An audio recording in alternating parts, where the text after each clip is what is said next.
नमस्कार, मैं हूं पवन त्यागी। इस देश पर देश की आजादी के बाद से लेकर 2014 तक अटल बिहारी का अगर कार्यकाल छोड़ दें तो कांग्रेस ने राज किया है। अब जो चीजें सामने आ रही हैं उस पर सोशल मीडिया पर बहुत बार यह चर्चा उठती है कि क्या कांग्रेस हिंदू विरोधी पार्टी है, क्या कांग्रेस सनातन विरोधी है। क्योंकि जिस तरह से राम मंदिर, कृष्ण मंदिर में अड़ंगे अटकाए गए, जिस तरह से हिंदू विरोधी नियम कायदे कानून बनाए गए, संविधानों में संशोधन करके मंदिरों के बनने में रुकावट पैदा की गई, वहीं दूसरी तरफ दूसरे धर्मों को इस देश में धर्मांतरण समेत वहां सब कुछ करने की आजादी दी गई। उससे एक सवाल उठ रहा था कि क्या कांग्रेस हिंदू विरोधी पार्टी है, लेकिन कोई सबूत नहीं थे। बहुत सारे लोग बोलते थे नहीं जी, वहां तो पूरी आज़ादी है, ऐसा नहीं है, कांग्रेस वैसी नहीं है, वहां भी बहुत सारे ऐसे हैं जो मंदिर जाने वाले हैं। और अब तो देखो राहुल गांधी, प्रियंका सब जाते हैं।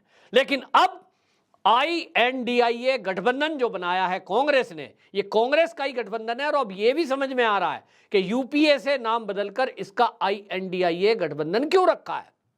ये डॉट कह दो ना, अगर I.N.I. इस तरह का बोल दो तो कहते हैं डॉट क्यों लगा रहे हो। जो बीजेपी का गठबंधन है NDA, उसको भी तो NDA कहते हैं। अरे भैया, NDA 3 शब्दों से मिलकर बना है, उसको नाडा नीडा ये नहीं बोलते, NDA अलग अलग बोलते हैं, क्योंकि वो 3 शब्दों से मिलकर के गठबंधन बनाया है। और इसी तरह से INDIA में जितने शब्द हैं उनका सबका अलग अलग अर्थ है।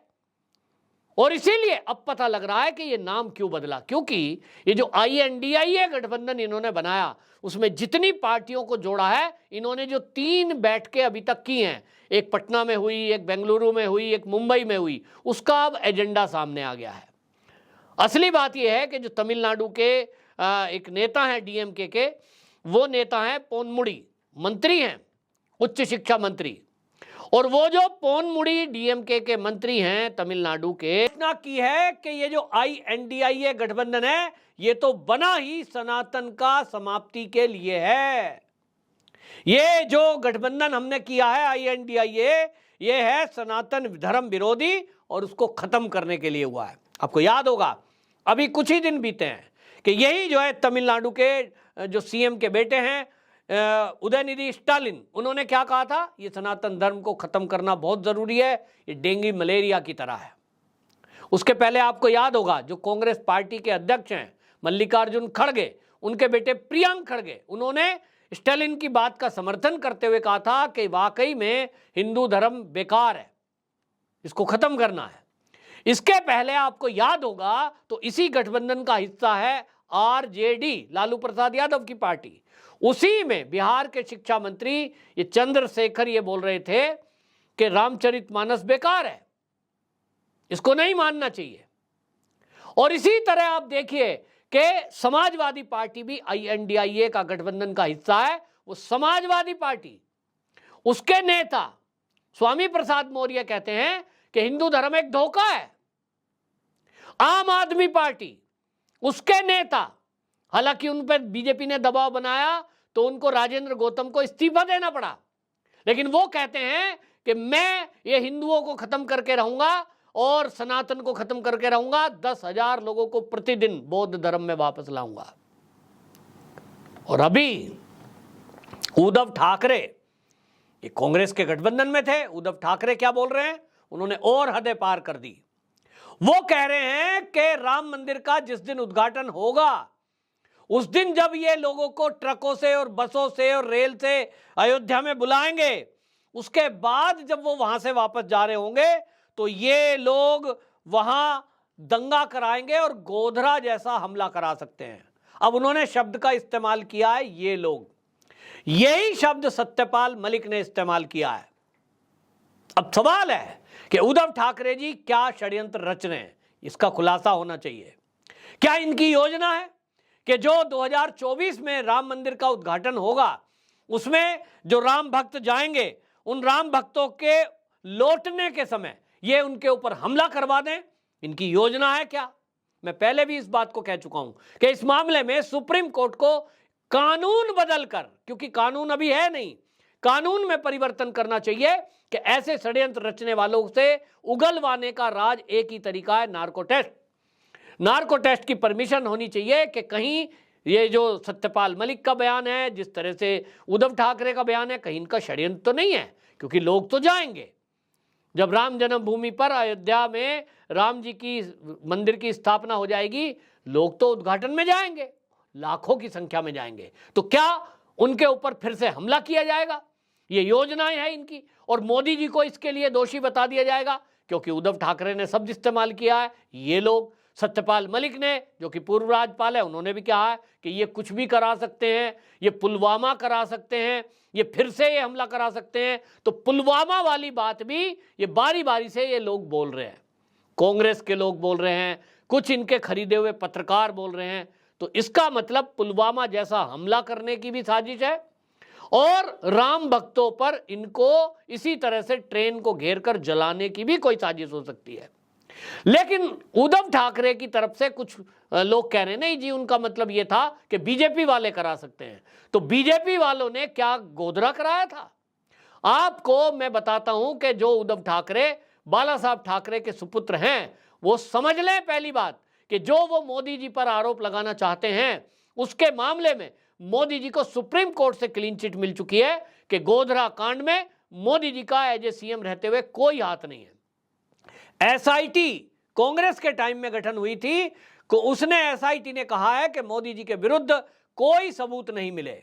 दूसरा, उस जो दंगे की जांच करी थी वो नानावटी आयोग ने की थी, और वो हाई कोर्ट के रिटायर जज से जिन्होंने इसकी जांच की, उन्होंने कहा कि मोदी के विरुद्ध कोई भी इस गोधरा दंगे के सबूत नहीं मिले हैं कि उनका हाथ है।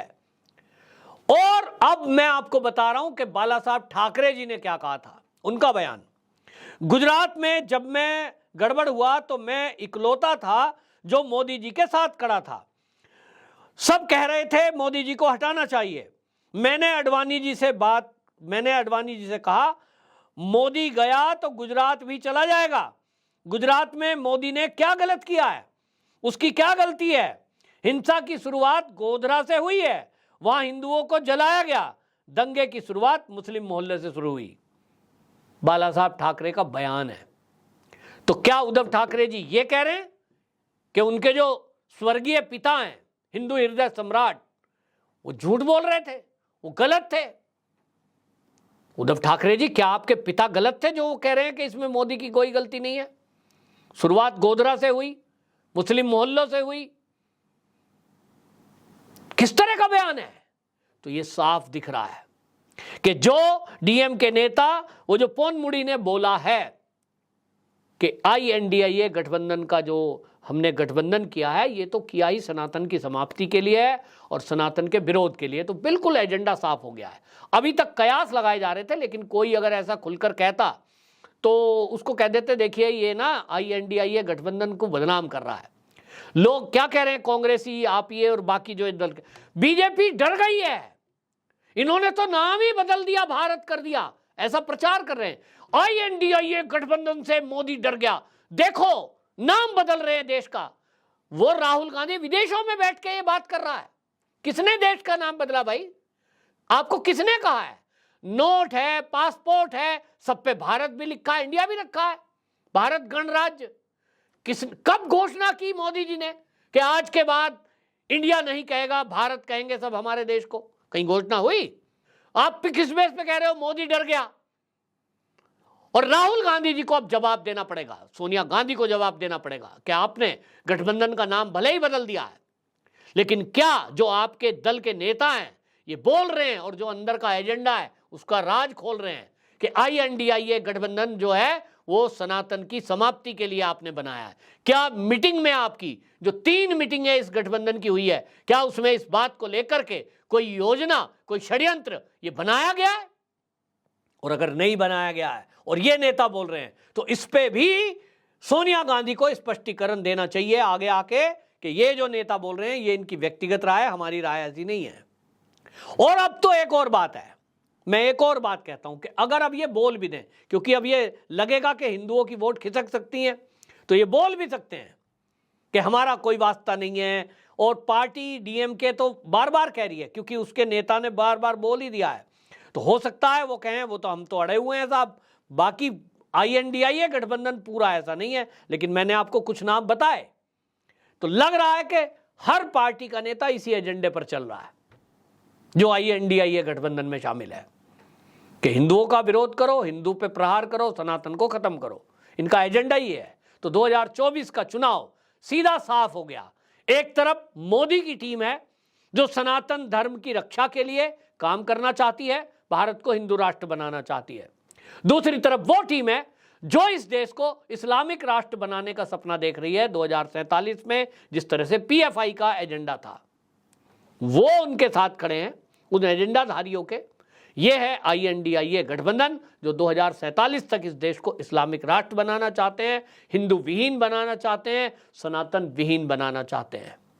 अब देश को तय करना है कि उसको किसके साथ जाना है। जातियों में फंसकर, टमाटर प्याज पेट्रोल के रेट पर फंसकर इन्हीं INDIA गठबंधन के साथ जाना है जिनका लक्ष्य तय है कि हमें इस देश के सनातन और हिंदुत्व को खत्म करना है, या उनके साथ जाना है जो राम मंदिर का निर्माण करा रहे हैं, काशी मथुरा का निर्माण करा रहे हैं, जो कॉरिडोर बना रहे हैं, जो भोले बाबा की सेवा में दिन रात लगे हैं और देश को आर्थिक स्थिति में आज 5वें और कल को 3रे पर ले जा रहे हैं, जो चांद पर ले जा रहे हैं, बिना भ्रष्टाचार की पिछले 9 साल से सरकार चला रहे हैं। उनके साथ जाना चाहते हैं। फैसला आपका, राय जरूर दीजिए। वंदे मातरम।